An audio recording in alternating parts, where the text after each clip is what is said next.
Movie के start में हमें पता चलता है कि दूर पहाड़ों के दरमियान एक माउंटेन किंग रहता है और वो अभी सो रहा है और अगर कोई वहाँ पर जाए तो वापस नहीं आता। और यहीं पर हमें एक किंगडम दिखाया जाता है जिसमें हम एक प्रिंसेस को देखते हैं। अगर इस प्रिंसेस की शादी 18 साल से पहले नहीं करवाई गई तो वो किंग माउंटेन मॉन्स्टर प्रिंसेस को उठाकर ले जाएगा और इस प्रिंसेस का नाम क्रिस्टीन है। और क्रिस्टीन के फादर उसकी शादी दूसरे राजकुमार फ्रेडरिक से करवाना चाहते थे, लेकिन क्रिस्टीन शादी से मना कर देती है। उसके फादर उसको कहते हैं कि कल तुम्हारी सालगिरह है और कल तुम पूरे 18 साल की हो जाओगी, इसीलिए तुम्हें शादी करना होगी। लेकिन क्रिस्टीन अपने फादर की बात को नहीं मानती। वो अपना कैसल छोड़कर जंगल में निकल आती है और इधर जंगल में हम एक लड़के एस्पेन को देखते हैं जो कि एक गरीब आदमी का बेटा था और वो खाने की तलाश में जंगल में आया था। और वहीं पर वो अचानक से क्रिस्टीन के घोड़े को देखकर घबरा जाता है और डरकर पानी में गिर जाता है और यहाँ पर क्रिस्टीन उसकी मदद करती है। फिर एस्पेन क्रिस्टीन को खाने के लिए पूछता है और इधर क्रिस्टीन यहाँ पर इतनी ज्यादा भूखी थी वो एस्पेन का सारा खाना खा जाती है। और इधर एस्पेन क्रिस्टीन को देखकर बहुत ज्यादा हैरान होता है और क्रिस्टीन खाना खाकर वहाँ से चली जाती है। इसके बाद एस्पेन उसको चाहते हुए अपना नाम बताता है पर क्रिस्टीन थैंक यू बोलकर वहाँ से चली जाती है और उसको अपना नाम नहीं बताती। इसके बाद एस्पेन वापस घर आता है और उसके फादर उससे खाने की चीजें मांगते हैं, लेकिन एस्पेन के पास सिर्फ एक सेब ही बचा था और उसके फादर एस्पेन से नाराज हो जाते हैं। इसके बाद वो एस्पेन के बाकी दोनों भाइयों को जंगल में भेजते हैं खाना लाने के लिए। इसके बाद एस्पेन जब रात को घर में अकेला होता है तो उसको ऐसा महसूस होता है कि शायद इर्द गिर्द कोई मॉन्स्टर है और अब वो एक तार पर आग को लगाकर उसको घुमाने लगता है और अब उस तार की वजह से पूरे घर में आग लग जाती है, लेकिन वो किसी तरह भी एस्पेन वहाँ से बचकर निकल आता है। और दूसरी तरफ हम क्रिस्टीन को देखते हैं जो कि रात को जंगल में घूम रही थी, तभी उसको वहाँ पर किसी की आवाज आती है। उसका घोड़ा डर जाता है और उसको गिराकर वहाँ से भाग जाता है और फिर वहाँ पर एक बहुत बड़ा मॉन्स्टर आकर क्रिस्टीन को अपने साथ ले जाता है। और इधर दूसरी तरफ एस्पेन के फादर जब घर पर आते हैं तो वो देखते हैं कि सारा घर जल चुका था।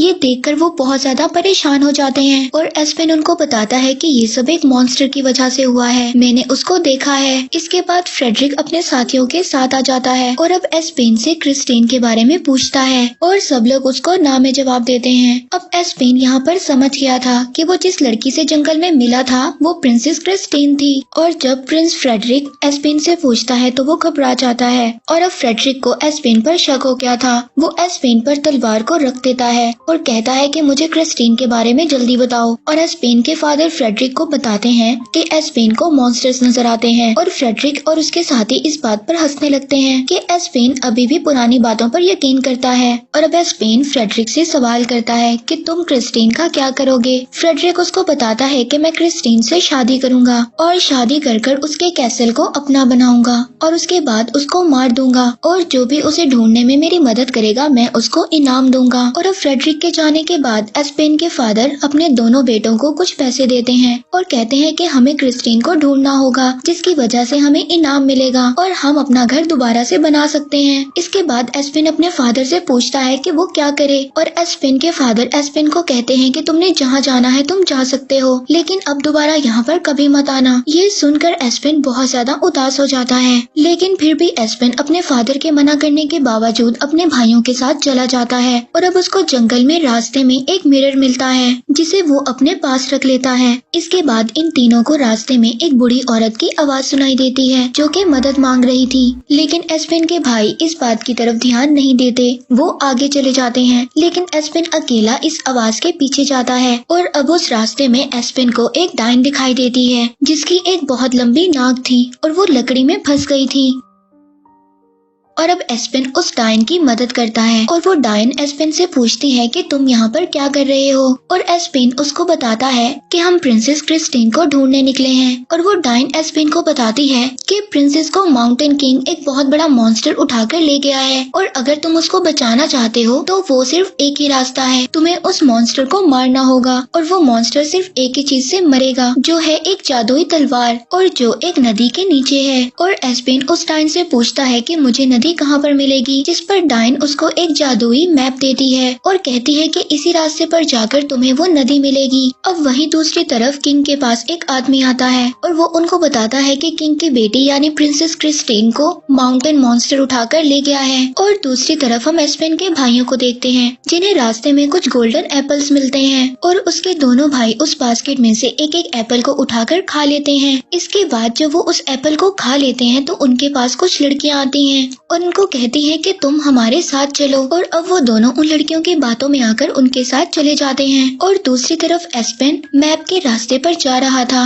और आगे जाकर रास्ता खत्म हो जाता है। वहीं पर एस्पेन को भी एक गोल्डन एप्पल मिलता है और जब एस्पेन उस एप्पल को खा लेता है और उस एप्पल के खाते ही सामने एक गुफा खुल जाती है और अब एस्पेन उस गुफा के अंदर आ जाता है जहाँ पर वो देखता है कि उसके भाई भी हैं और वो उन लड़कियों के साथ खाना खा रहे हैं। और तभी एक लड़की उसको भी खाने पर बुलाती है, लेकिन एस्पेन को यहाँ पर खाने की जगह बहुत ज्यादा कीड़े नजर आ रहे थे। और तभी एक लड़की उसको एक गोल्डन एप्पल देती है, लेकिन एस्पेन को यहाँ पर कुछ भी ठीक नहीं लग रहा था, इसीलिए एस्पेन उस एप्पल को खाने का नाटक करता है और उस एप्पल को नीचे गिरा देता है। और अब जब एस्पेन ने एप्पल को नहीं खाया था तो एप्पल ना खाने की वजह से एस्पेन को सब कुछ सच नजर आने लगा था। वो सब लड़कियां डायन थी।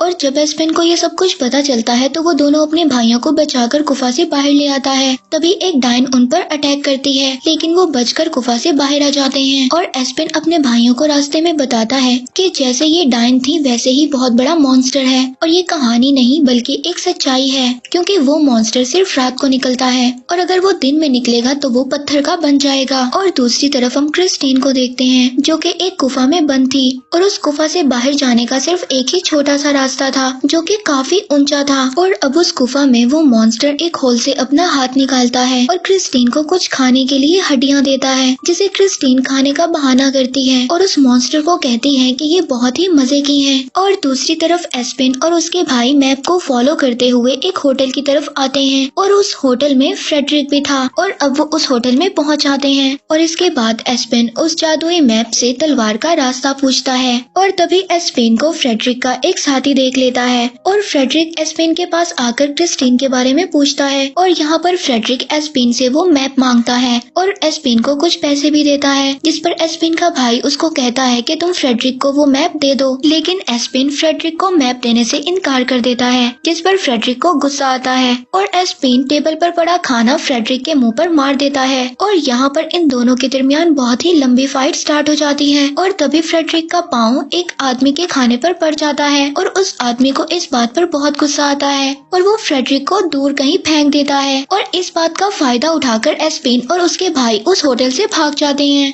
लेकिन फ्रेडरिक और उसके साथी एस्पेन और उसके भाइयों का पीछा करते हुए उनके पीछे आ जाते हैं और एस्पेन और उसके भाई अब एक खाई की तरफ आ जाते हैं जहाँ पर आगे जाने का भी कोई रास्ता नहीं था। और अब एस्पेन और उसके दोनों भाई खाई में कूद जाते हैं। इसके बाद एस्पेन का भाई उससे लड़ता है कि ये सब तुम्हारी वजह से हो रहा है और फ्रेडरिक हमारा दुश्मन बन चुका है। और अब इस बात पर एस्पेन और उसके भाई का झगड़ा हो जाता है, लेकिन उसका दूसरा भाई उन दोनों को रोक लेता है। इसके बाद वो एस्पेन से मैप लेकर आगे बढ़ते हैं और तभी रास्ते में एस्पेन को एक भालू की खाल मिलती है। वो उसको अपने पास रखना चाहता था, लेकिन उसके भाई उसको मना कर देते हैं। और अब एस्पेन और उसके दोनों भाई एक जगह पर पहुंचते हैं जहां पर बहुत ज्यादा फोग थी और कुछ भी नजर नहीं आ रहा था।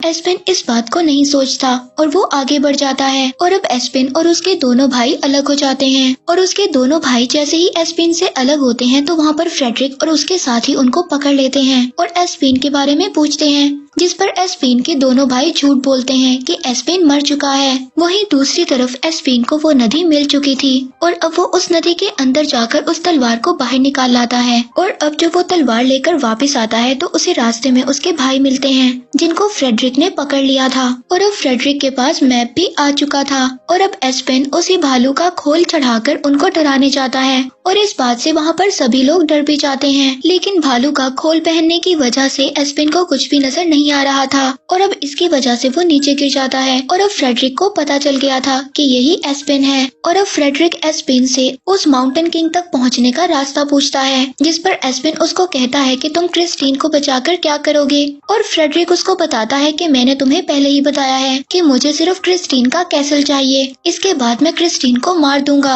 और फिर जब रात को वो लोग खाना खाना खा रहे होते हैं तो वहाँ पर उन्हें एक आवाज सुनाई देती है, जिसकी वजह से फ्रेडरिक और उसके साथी वहाँ से भाग जाते हैं और एस्पिन और उसके भाई भी वहाँ से भागने लगते हैं। और वहाँ पर किंग माउंटेन मॉन्स्टर आ गया था, वो फ्रेडरिक के एक साथी को खा जाता है और दूसरी तरफ एस्पिन अपने भाइयों के साथ एक गुफा में छुप जाता है और किंग माउंटेन मॉन्स्टर फ्रेडरिक और एस्पिन के भाई को लेकर अपनी गुफा में आ जाता है और यहाँ पर आकर फ्रेडरिक बहुत ज्यादा डर जाता है। और जब वो उस गुफा में प्रिंसेस क्रिस्टीन को देखता है तो वो उसको कहता है कि मैं तुम्हें यहाँ पर बचाने आया हूँ। और एस्पिन का भाई क्रिस्टीन को सब कुछ बता देता है। वो क्रिस्टीन को बताता है कि फ्रेडरिक झूठ बोल रहा है, वो शादी के बाद तुम्हें मार देगा और वो तुम्हारे कैसल को सिर्फ चाहता है। और अब क्रिस्टीन ये सब कुछ जानकर फ्रेडरिक के सर पर एक हड्डी को मारकर उसको बेहोश कर देती है। और अब क्रिस्टीन उससे सवाल करती है कि तुम कौन हो, जिस पर वो बताता है कि मैं एस्पिन का भाई हूँ। ये सुनकर क्रिस्टीन बहुत ज्यादा खुश हो जाती है और उससे पूछती है कि क्या एस्पिन हमें यहाँ पर बचाने आएगा।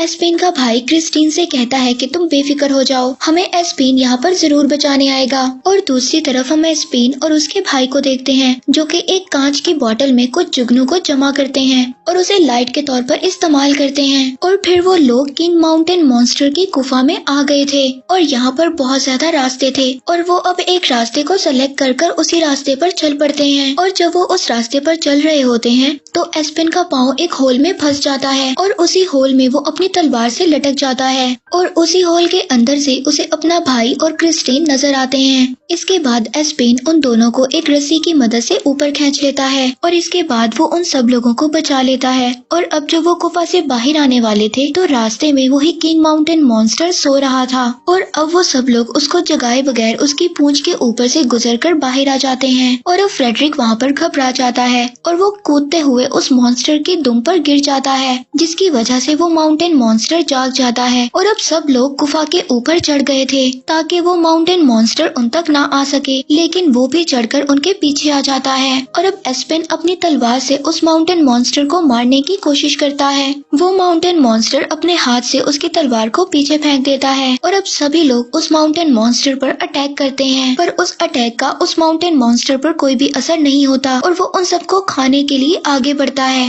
लेकिन अब कुछ ही टाइम के बाद सुबह होने वाली थी और उस माउंटेन मॉन्स्टर को मारने का एक ही रास्ता था। और अब एस्पिन अपने बैग से वही मिरर को निकालता है जो कि उसे जंगल में मिला था और अब वो सूरज की तरफ कर उस माउंटेन मॉन्स्टर पर उसका रिफ्लेक्ट करता है और उस रिफ्लेक्शन की वजह से वो माउंटेन मॉन्स्टर पत्थर का बन जाता है और जब वो नीचे गिरता है तो टुकड़ों में बिखर जाता है। और अब दूसरी तरफ वहीं फ्रेडरिक को वो डाइन दिखाई देती है और फ्रेडरिक उस डाइन को कहता है कि तुम बहुत ही ज्यादा बुरी हो और वो अपने कैसल का पता पूछता है, लेकिन डाइन उसको गलत पता बता देती है। और अब हम नेक्स्ट सीन में देखते हैं कि एस्पिन और क्रिस्टीन कैसल पहुंच जाते हैं और किंग और क्वीन अपनी बेटी को देखकर बहुत ज्यादा खुश हो जाते हैं। वो अपनी बेटी को बचाने के लिए एस्पिन और उसके भाइयों को थैंक यू बोलते हैं। इसके बाद एस्पिन और उसके दोनों भाई दोबारा से अपने घर पहुंच जाते हैं, जहां पर उन तीनों को देखकर उसके फादर बहुत ज्यादा खुश हो जाते हैं और एस्पिन से माफी भी मांगते हैं। और फिर एस्पिन इनाम में दिए गए पैसे अपने फादर को दे देता है, जिससे वो बहुत ज्यादा खुश हो जाते हैं। इसके बाद अब वो लोग अपना घर दोबारा से बनाने लगते हैं और तभी वहाँ पर क्रिस्टीन भी आ जाती है और अब क्रिस्टीन एस्पिन को लेकर अपने साथ जंगल में घूमने चली जाती है। और दूसरी तरफ हम फ्रेडरिक को देखते हैं जो कि उस डाइन के गलत रास्ता बताने की वजह से जंगल में भटक गया था और वहीं पर फ्रेडरिक को वो गोल्डन एप्पल मिलता है और वो बगैर सोचे ही उस एप्पल को खा लेता है। और अब वहाँ पर भी वही लड़कियाँ आकर फ्रेडरिक को अपने साथ ले जाती हैं,